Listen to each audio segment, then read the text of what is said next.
Serato has announced that it's going to be incorporating Tidal and SoundCloud into its DJ software as of very soon.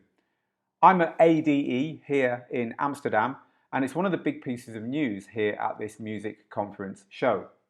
So I wanted to talk to you for a few minutes about what this is, what it means, and I want your views on it as well. So please, in the comments underneath, let me know what you think about streaming in DJ software in general and streaming Tidal and SoundCloud inside Serato DJ in particular. I'd love to know your thoughts, and I'll pass them on to the people from these companies who I'm meeting here this week here at ADE.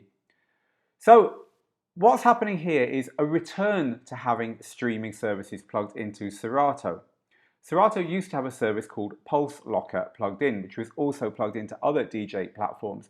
Pulse Locker didn't survive and was bought by Beatport and is actually coming back under the Beatport brand. But in the meantime, Serato has announced it's incorporated Tidal and SoundCloud into its software. So what this means is that you'll be able to see your SoundCloud playlists and your Tidal playlists inside the software when you're DJing, and you'll be able to treat those tracks as if they were local music files. You'll be able to drag them onto your decks and play them within your software.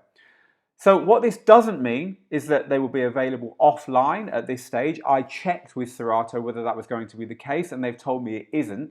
So what I assume is going to happen is, as long as you've got an internet connection, the track will load fully onto the deck. When it is loaded, you'll be able to play it. So the track won't stop playing, is my understanding, should the internet go down, but it just means that the next track you try and load won't work. Once the track is loaded, the track will be local, so it will play to the end, whatever happens to the internet. So I just want to clear up my understanding of how that will work early on. But I also wanted to talk about kind of what this means. Now, purists and pros are going to be thinking, awful, terrible, what the hell's going on here? But frankly, purists and pros, this isn't for you. This is for everyone else. This is for the people who keep their music on streaming services. This is for the people who the idea of having a local music collection is now secondary to where they keep their music for the rest of their life, which is in playlists and in libraries on a streaming service. So for everyone else, for hobbyist music fans who also want to DJ, this is a really big deal. Now, what's interesting about this is, for me, the fact that Serato has announced two services at once, which means that it's probably going to announce more. We've already talked about Beatport having a service coming. I would be very surprised if Beatport wasn't plugged into the Serato software and indeed other software platforms when they announce their service shortly. So that's the first thing. There will be, by the look of it, several streaming services plugged into Serato, and I also think into all DJ software. I strongly believe this is coming for all platforms. So that's the first thing. The second thing is, it's interesting that Tidal is one of the services. Tidal is, to me, an also-ran streaming service. It's got a bit of cool around it, but I don't think it's going to be there in 5 years. I think it's going to be gone. I think it's going to be a two-way battle between Apple Music and Spotify. So, to me, it again indicates that these are services that are going to be plugged in thick and fast to all software, and this is just the beginning of it. So the second thing worth pointing out here is that this is not for pro DJ use right now. As I've already said, the fact that you can't download a whole playlist locally and keep it there in order to then play from a whole playlist inside your DJ software is a shortcoming. But that said, I think we need to look at this as an infant technology, as something new, something which is going to change everything, but it's not going to happen overnight. It's a bit like email when it was first launched. It didn't work properly, no one could make it work, no one could get their heads around it. Now it's just everywhere, now we all take it for granted. And I think email is a good analogy because email works everywhere on everything. And I think that's what's going to happen with streaming music. And this is the first indications of that inside Serato. There's two services plugged in, so there'll be more. And these are going to become pretty non-exclusive to platforms. They're just all going to be on everything. Now, I want to draw your attention, if you've ever used Sonos, to something which I think is key to all of this working, and I think is going to be key to adoption. And that is that if you've ever used a Sonos speaker, you will know that the Sonos app is platform agnostic. It doesn't care what music services you subscribe to. The Sonos app will let you treat your music library on your iPhone, for instance, if that's the thing you're using to control your Sonos speaker or speakers. It will allow you to use any local networked drives that have got music on, and then plug in Spotify, Hype Machine, SoundCloud, Apple Music, Google Play, all the other services, Tidal.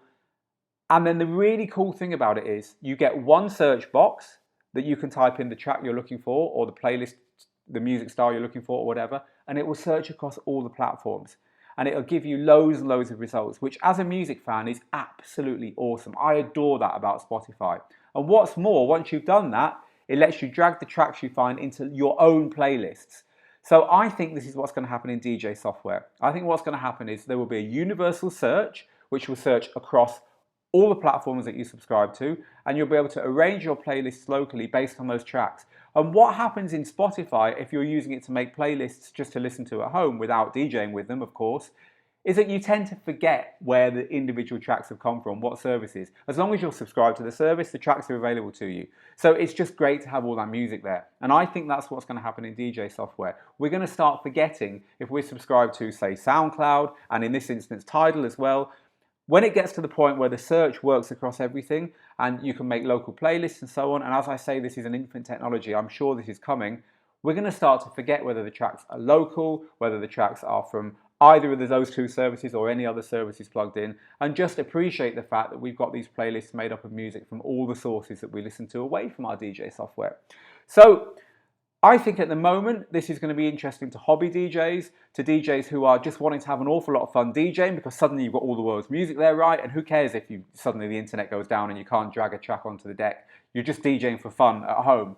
But so for music discovery, it's going to be awesome. For checking tracks out before you buy them. Right now, it's not for production, it's not for pro. I'd be very interested to know what the license restrictions are. Of course, none of this is information that's out there at the moment. The press release from Serato said more info coming soon. So a lot of this is speculation, but presumably they've worked out a good license that works for DJs, which Pulse Locker always said they had. Pulse Locker being the service that used to provide this to the DJ community that, as I said, has been bought by Beatport. Lots of questions here and no answers to a lot of them at the moment. I'm really interested, as I said, to know what you think about this. Is this big news? Is it good that DJing is moving in this direction? Is this going to exist alongside a local library, or is this in the end going to replace a local library? Or should no DJ be playing any part in subscribing to streaming services and dragging those tracks onto their decks to DJ with? What do you think? Please let us know in the comments below. It's a moving story, this one, so I'm going to let you know more about this when I find it out. Meanwhile, please do share this with your friends. Please do like and subscribe. And if you're subscribing on YouTube, click the bell as well, which will let you know when we publish more stuff about this and other topics. So meanwhile, get good, get out there, make the moments, and I'll see you again very soon.